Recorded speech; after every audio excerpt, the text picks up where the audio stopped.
Buenas noches, doctor Fabricio Freire. Nosotros somos el grupo número 3 y el tema que vamos a abarcar el día de hoy son los edictos romanos. Pues bien, los edictos romanos eran un anuncio importante por la forma que tenían los jefes de la ciudad para comunicarse con la gente o con su pueblo, que si bien es cierto podían ser carteles informativos o mensajes oficiales, como podrían notificar una fiesta o noticias importantes del imperio. Los magistrados, que eran como los jefes, escribían los edictos en lugares donde todos podían visualizarlos o comprenderlos, como puede ser afuera de los templos o en los lugares públicos, para que estén a la libre vista y pueda llegar la información de manera clara hacia toda su gente. Existían dos tipos de edictos. Uno, que eran las normas que tenían que cumplir, como por ejemplo una ley de tránsito, o también las noticias que informaban sobre algo importante, como por ejemplo el resultado de una batalla. Los edictos eran muy importantes para la vida del imperio, ya que era la forma en la que les ayudaba a mantener el orden y la comunicación entre el gobierno y la gente.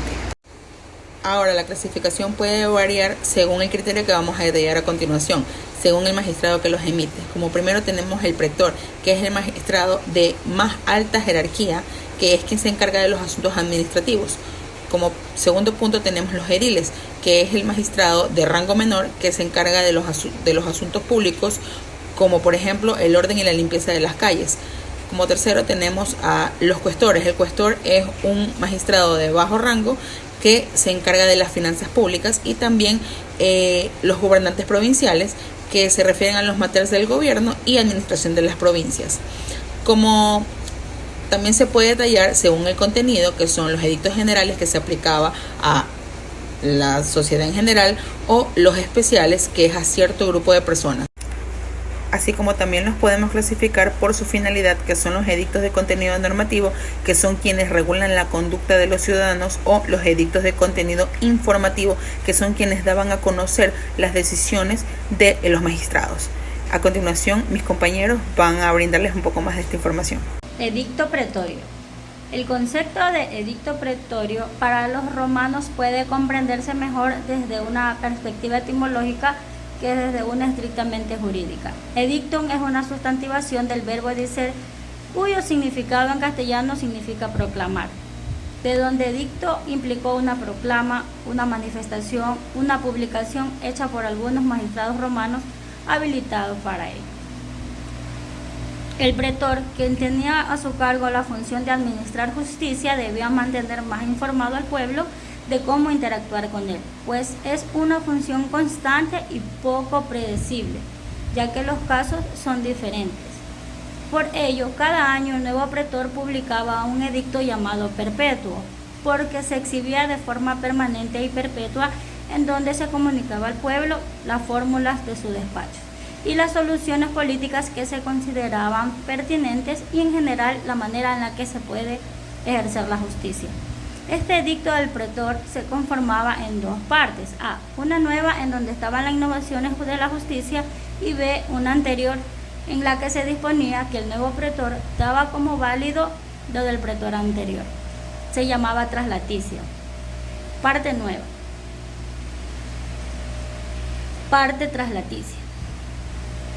Debe tenerse en cuenta que el término de la magistratura del pretor era de 1 año, pero el pretor podía también emitir edictos que continúan o que constituían solo la parte nueva o la parte traslaticia, a los que llamamos edictos nuevos y llamamos edictos traslaticios.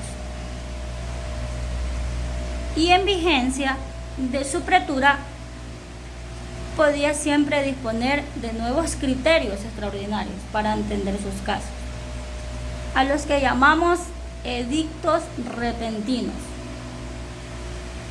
Así, los edictos que emitían los pretores en razón de sus funciones eran 4: edictos perpetuos, edictos nuevos, edictos traslaticios y edictos repentinos. Aunque solo uno constituía realmente la parte del ius honorarium, el llamado edicto perpetuo. pues los otros 3 son edictos de carácter más bien internos que servían o estaban para modificar al edicto perpetuo. ¿Qué es un edicto perpetuo? El edicto perpetuo es la forma por excelencia del edicto pretorio, por la obligación que estos tenían de hacer públicos los criterios que tenían para resolver los casos, las fuentes que tenían para no poder ejercer de forma clara y la información que debían conocer los ciudadanos para un inicio de un juicio.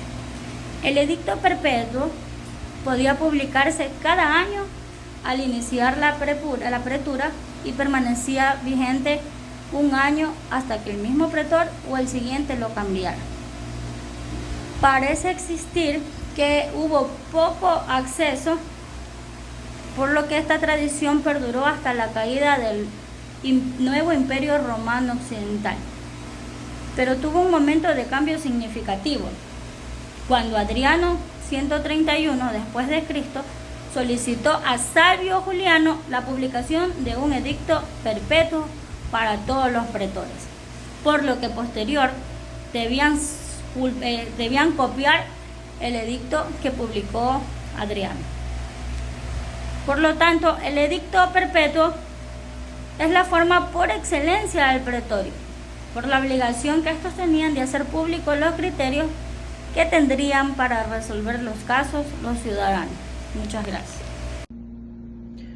Buenas tardes, doctor. Buenas tardes, compañeros. Bueno, como ya lo han mencionado mis otros colegas, en el tema de los edictos magistrados, bueno, hay que acotar en el tema del edicto traslaticio, bueno, pero hay que tener en cuenta que, aunque se llama edicto, o sea, realmente constituía una parte perpetua, o sea, donde se acogían las formas, acciones, soluciones planteadas por el anterior pretor, o sea, y tenemos que tener en cuenta que se nominaban pretores a ciertos magistrados que tenían funciones particularmente a los que adoptaban los cónsules al llegar a la República. Hay que tener en cuenta también que los pretores eran llamados en ciertas ocasiones, un pretor en general con poderes especiales eran semejantes a su función final. Podemos acotar el tema de los jefes militares, civiles que capitaneaban las tropas, se dirigían al aparato administrativo romano tras la conquista. Eran también encargados de predecir los tribunales durante un año, o sea, aunque finalice ese tiempo, podían convertirse en protectores, gobernar por otro año también el territorio determinado. Bueno, otras funciones que también podemos acotar eran en el tiempo, a pesar del número de pretores, magistratura no estaba colegiada, ya que todos no tenían la misma competencia, y estas eran sorteadas y estaban investidos por el de Imperium is Auserum Mais, que podemos interpretar de esa manera, que indicaban que para indicar la facultad de un consultaban a dioses, sus dioses en ese tiempo, para hacer la voluntad de ciertos actos.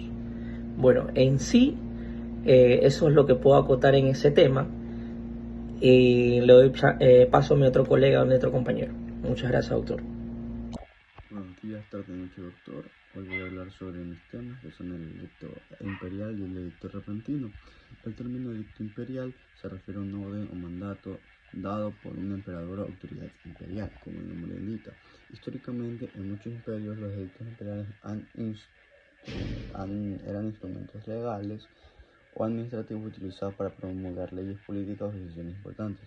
Por ejemplo, en el contexto romano, los edictos imperiales eran declaraciones emitidas por el emperador para establecer nuevas leyes o modificar leyes existentes. El edicto de Milán, por ejemplo, emitido por el emperador Constantino en el año 313 después de Cristo, es un ejemplo famoso que condució la tolerancia a los cristianos en el Imperio Romano. En resumen, un edicto imperial es una proclamación o decreto emitido por un emperador o autoridad imperial, con implicaciones legales o administrativas repentinas. En cambio, un edicto repentino es un edicto en el cual se utiliza para cambiar leyes que ya no fungen o ya no sirven, o tienen un vacío legal que hace que la gente se aproveche de ellos. Esto lo que provoca es que esta ley quede por no ser hueco y vacío legal, y hay que modificarla, y por eso se les denomina edicto repentino, ya que es una modificación repentina y esporádica que se hace, no es algo que esté premeditado. Eso ha sido todo, muchas gracias, espero que les haya gustado mi parte.